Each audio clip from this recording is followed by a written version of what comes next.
O Brasil é o país com a maior diversidade do mundo e novas espécies têm sido apresentadas. Uma riqueza que gera benefícios e impõe desafios. Muitas pesquisas científicas são desenvolvidas a partir dessa biodiversidade. E um protocolo ratificado pelo Brasil indica o caminho para o compartilhamento de recursos genéticos entre os países. Esses são pontos positivos, mas também há muitos desafios, como salvar espécies ameaçadas de extinção, proteger biomas e comunidades indígenas e combater a biopirataria. Numa entrevista ao vivo para a Voz do Brasil, a secretária de Biodiversidade do Ministério do Meio Ambiente detalha esses pontos. Veja aí.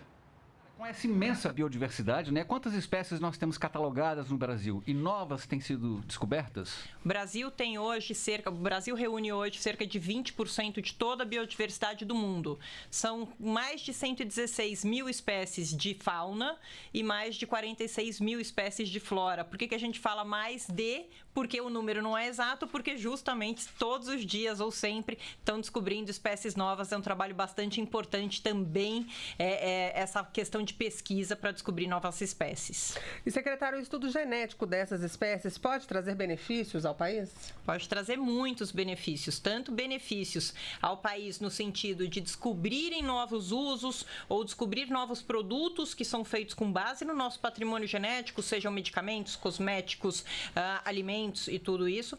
E também pode ser muito benéfico porque a gente tem aqui uma legislação bastante robusta e bastante pioneira que permite a repartição dos benefícios.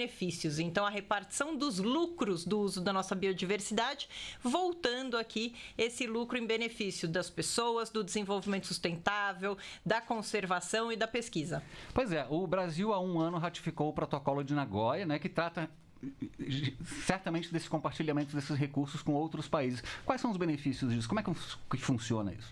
É exatamente um ano o Brasil estava ali depositando na ONU o protocolo de Nagoya ratificado. Ele traz um benefício muito grande porque ele traz uma segurança jurídica muito importante para o Brasil.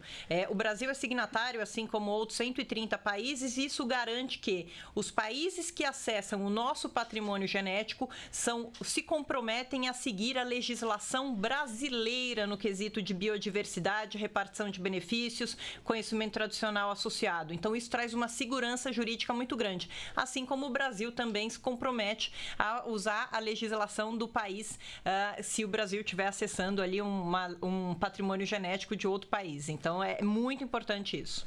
Na prática, então, secretária, se um país utiliza uma espécie brasileira para desenvolver um novo medicamento, por exemplo, o Brasil teria acesso a essa tecnologia?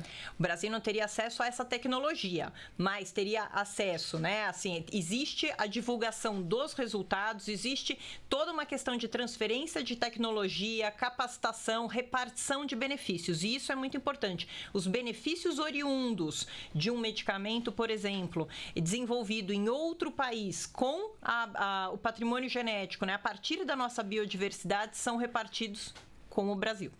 No protocolo, ele também engloba o conhecimento tradicional de comunidades indígenas e locais? Sim, e esse é um ponto importantíssimo, porque o protocolo resguarda esta riqueza que a gente tem de conhecimento tradicional associado, de indígenas, ribeirinhos, comunidades locais, e o protocolo respeita isso, assim como a base da nossa legislação de biodiversidade. Secretária, ainda dentro desse protocolo, que áreas poderiam ser beneficiadas? O agronegócio seria um exemplo? O agronegócio tem uma função, quando a gente fala em alimentação, é um pouquinho diferente na questão de repartição de benefício, não entra essa parte, mas sim muito beneficiado, porque o protocolo de Nagoya vem aqui estimular toda a parte de pesquisa. Então, a parte de pesquisa, incluindo biotecnologia, isso nos traz também benefícios na área de segurança alimentar. Então, para a agricultura, para a pecuária é muito importante. Quando a gente fala de alimentação, a gente não entra na importância monetária da questão, mas a gente entra sim na importância do desenvolvimento e segurança alimentar.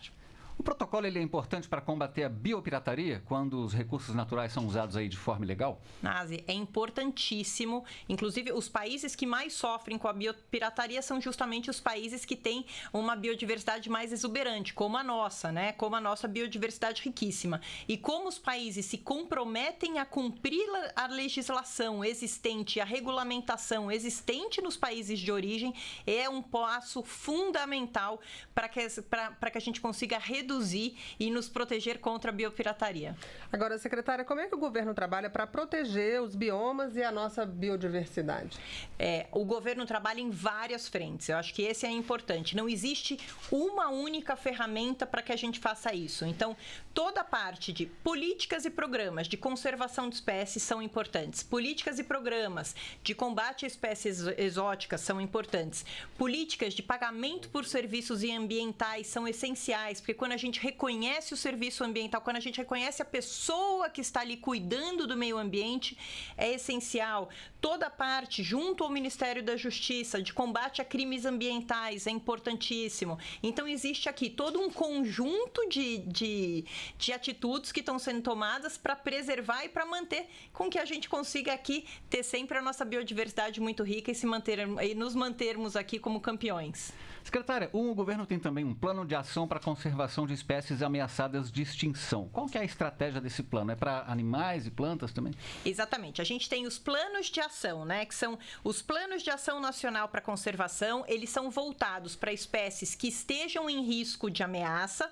E também a gente tem um outro ponto que é bastante interessante, que é o plano de combate a espécies exóticas invasoras. Porque, às vezes, algumas espécies que não são da nossa biodiversidade entram na nossa biodiversidade e acabam trazendo muitos prejuízos, inclusive se alimentando de fauna e flora da nossa biodiversidade e trazendo prejuízo. Então, a gente tem o nosso plano de ação, que é importantíssimo, e aí é um grande plano guarda-chuva com vários pequenos planos dentro, voltados para peixes, voltados para vários tipos de animais também, e também tem os planos para a gente não chegar nesse nível de ameaça. Você acompanhou aí ao vivo, portanto, a entrevista da secretária de Biodiversidade do Ministério do Meio Ambiente, Beatriz Millier. A secretária falou sobre biodiversidade e ciência, proteção de biomas e comunidades indígenas. A íntegra dessa entrevista fica no site da Rede Nacional de Rádio e o endereço está aí na sua tela.